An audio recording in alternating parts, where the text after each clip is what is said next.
Ek groet U in die wonderbare naam van ons koning Jesus Christus, en vandag wil ek met U 'n gedagte deel. Ek ken die planne.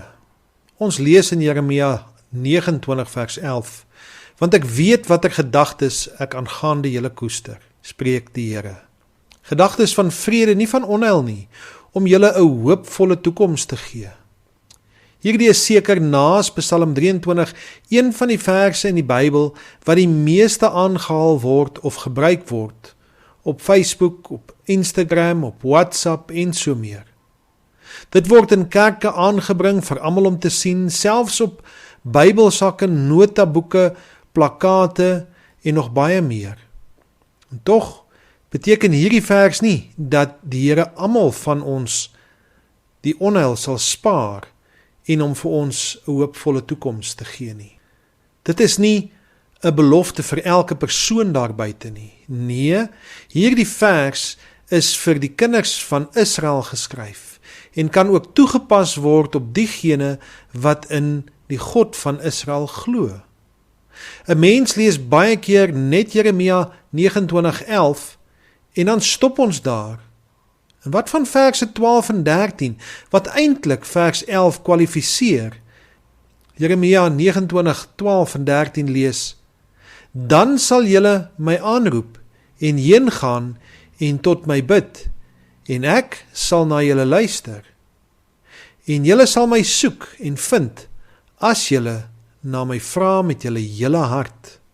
Hoe kan ons op God se belofte staan en net die goeie wil ophys, as ons nie eens gehoorsaam wil wees aan God se opdrag nie? Kom ek vra jou, roep jy God aan in gebed?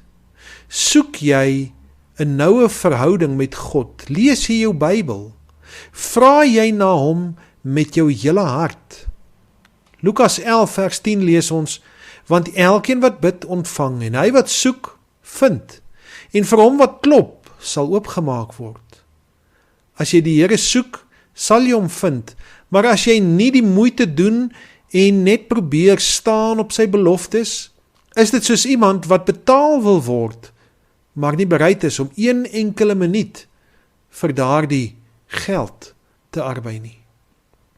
Matteus 6 vers 33 sê: Maar soek eers die koninkryk van God en sy geregtigheid, en al hierdie dinge sal vir julle bygevoeg word. Laat ons in hom bly, sodat hy in ons kan bly. 1 Johannes 3 vers 24 sê: En hy wat sy gebooie bewaar, bly in hom, en hy in hom. En hieraan weet ons dat hy in ons bly, aan die Gees wat hy ons gegee het. Laat ons in die wingerdstok ingeënt word, sodat ons baie vrugte kan dra. Matteus 3 vers 8 tot 10 sê die volgende: Dra dan vrugte wat by die bekering pas, en moenie dink om by julleself te sê, ons het Abraham as vader nie, want ek sê vir julle, dat God mag het om uit hierdie klippe kinders vir Abraham te verwek. Met ander woorde, as jy godsdienst speel, moenie dink dat jy 'n kind van God is nie. Maar die byl lê ook al teen die wortel van die bome. Elke boom wat geen goeie vrugte dra nie, word uitgekap en in die vuur gegooi.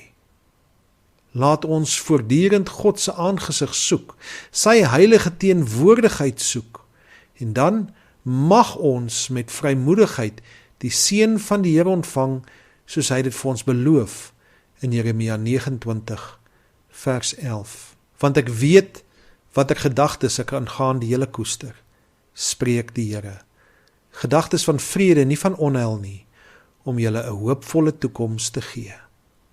Ek groet u tot volgende keer. Totsiens.